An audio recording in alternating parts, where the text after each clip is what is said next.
So hello बच्चा लो, welcome back. बहुत से बच्चे जो कि एग्ज़ाम की तैयारी कर रहे हैं, उनके मन में ये सवाल उठता है कि सर हमें कैसे पता चलेगा कि मेरा कोई चैप्टर स्ट्रांग हो गया है।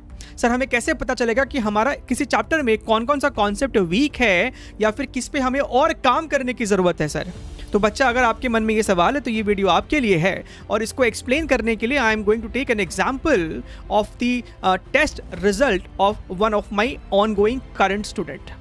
तो आज ही मैंने आपके साथ भी एक्चुअली एप्लीकेशन पे इस पीडीएफ को शेयर किया था। ये जो आपके सामने डॉक्यूमेंट है, इसके अंदर 34 क्वेश्चंस है और इसके अंदर सारे ग्रेविटेशन के क्वेश्चन है जेईई मेन 2021 के।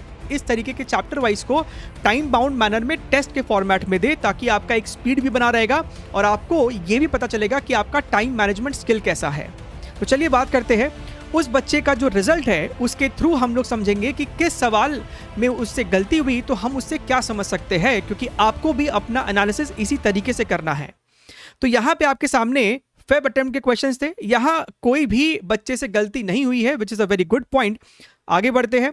क्वेश्चन नंबर 8 जो था उससे हुआ ही नहीं, राइट ये उसने अटेम्प्ट ही नहीं किया। जब मैंने बच्चे से बातचीत करी तो उसने कहा कि सर ये सवाल थोड़ा सा देखने में डिफिकल्ट लग रहा था, टाइम ज़्यादा कंज्यूम हो रहा था, तो मैंने टेस्ट के हिसाब से इसको छोड़ दिया। बाद में इस बच्चे ने इस सवाल को दोबारा से सॉल्व किया तो लगभग 10-15 मिनट में उसे सॉल्व हो गया। यानी कि जो कैविटी बेस्ड क्वेश्चन है उसके ऊपर काम करने की ज़रूरत है। तो इन केस अगर आप भी ऐसा कुछ करते हैं तो आपको समझना होगा कि अच्छा सर, अगर कैविटी बेस्ड प्रॉब्लम आया था और मेरे से नहीं हुआ है तो मुझे उस वैरायटी के 2-3 सवाल करने की ज़रूरत है। ठीक है, अगर आपको समझना है कि कैसे इसको अटैक करते हैं, आपको जाके YouTube पे सिर्फ टाइप करना है कैविटी बेस्ड क्वेश्चन बाय एड्यूनिटी। लेकिन मुद्दा यहाँ पे वो नहीं है, ये समझना है कि हमें किस तरीके से एनालिसिस करना चाहिए। फिर हम लोग और आगे बढ़ते हैं। क्वेश्चन नंबर 2 जो है ये आपको कब का है? जुलाई अटेम्प्ट का है। क्वेश्चन नंबर 2 जो है यहाँ पे गलत है, तो साफ साफ जाहिर हो रहा है अगर किसी बच्चे से ये सवाल गलत हो जाता है, यानी कि आपको एरर का जो बेसिक एप्लीकेशन है वो आपको नहीं पता है। यानी कि अगर बहुत छोटा सा चेंज होता है, तो वहां पे आप basically delta R by R वाले कॉन्सेप्ट का इस्तेमाल करते हैं। तो यही कॉन्सेप्ट इस पर्टिकुलर क्वेश्चन में लगने वाला था। आपने एक बार ये गलती कर दी, आप इस गलती को अपने नोटबुक में लिख ले या फिर आप अपने शॉर्ट नोट्स वाले जगह पे इसको लिख डाले कि ये वैरायटी के सवाल में ऐसा अप्रोच लगाते हैं। So that is how you basically learn from a problem solving या फिर एक टेस्ट पेपर से।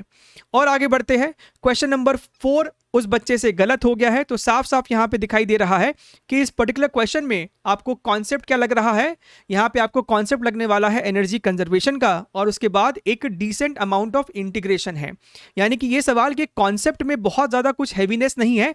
अगर हैवीनेस है तो वो इंटीग्रेशन में है, विच मीन्स क्या तो सिली मिस्टेक हुआ होगा या फिर आपका इंटीग्रेशन का स्किल थोड़ा सा वीक है, तो आपको उसके ऊपर काम करने की जरूरत है।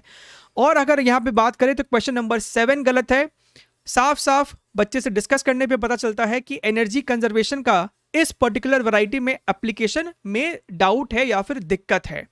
यानी कि आपको इसका एक प्रॉपर सोल्यूशन देखने की जरूरत है, या फिर अपने रेस्पेक्टिव कोई भी टीचर से, फैकल्टी से, मेंटोर से आपको समझना होगा कि इस वैरायटी के सवाल को एक्चुअली में अटैक कैसे करते हैं। ठीक है, एंड माइंड इट, जो भी कॉन्सेप्ट सही लग रहा है उस बच्चे ने उसको लिखते रहा है अपने शॉर्ट नोट्स में। और चलिए आगे बढ़ते हैं।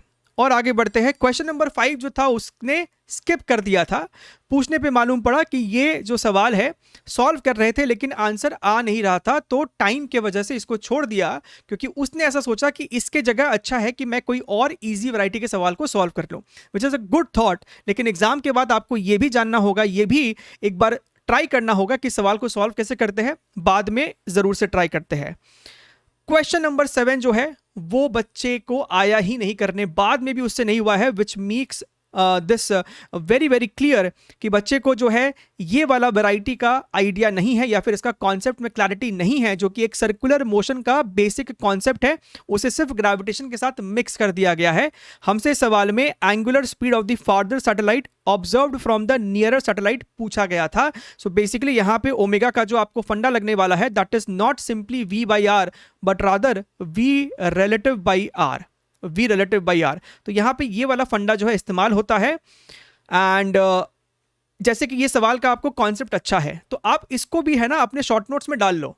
जहां पे भी आपका ग्रेविटेशन का शॉर्ट नोट्स है उसके एंड में इसके कॉन्सेप्ट को डाल लो कि अच्छा अगर ऐसा वाला कोई सवाल आता है जहां पे हमसे ये पूछता है कि अगर यहां से बैठ के इस वाले सैटेलाइट को देखोगे तो इसका ओमेगा कितना दिखाई देगा, तो यहां पे सर हमको क्या करना है, ये V1 है ये V2 है, तो सर हम यहां पे डायरेक्टली क्या करेंगे, V रिलेटिव कर लेंगे, यानी कि V1 माइनस V2 का मैग्नीट्यूड ले लेंगे एंड इसको डिवाइड कर देंगे R से, जहां पे सर R जो है मेरा ये वाला डिस्टेंस होता है। तो ऐसे आपको लिख लेना है अपने नोटबुक में भी, right. So that is actually how you analyse the entire test of yours, ठीक है। इसके एंड में आपको आंसर की भी है जिससे आप बाद में क्रॉस चेक कर सकते हैं। तो मेरी आप सभी से ये रिक्वेस्ट भी है कि अगर आपके पास ऐसा कुछ है तो आप अपने चैप्टर को फुल प्रूफ स्ट्रॉन्ग करने के लिए ऐसा कुछ करें, प्रिंट मारे, सॉल्व करे, या फिर प्रिंट नहीं भी मारना है तो अपने मोबाइल पे अपने डेस्कटॉप पे इसको डाउनलोड करके टेस्ट फॉर्मेट में देने की कोशिश करें। और वीडियो सॉल्यूशन आप सभी को पता है कि यूट्यूब पे भी है और ऐप पे भी पड़ा है। और अगर आपको जानना है डिटेल में कि किस तरीके से आप इसको डाउनलोड कर सकते हैं तो इसका पूरा डिटेल स्टेप आपको नीचे पिन कमेंट में भी है और डिस्क्रिप्शन बॉक्स में भी है। आई होप आप सभी एस्पिरेंट इन चीज़ों को फॉलो करेंगे। Take care, wish you best of luck.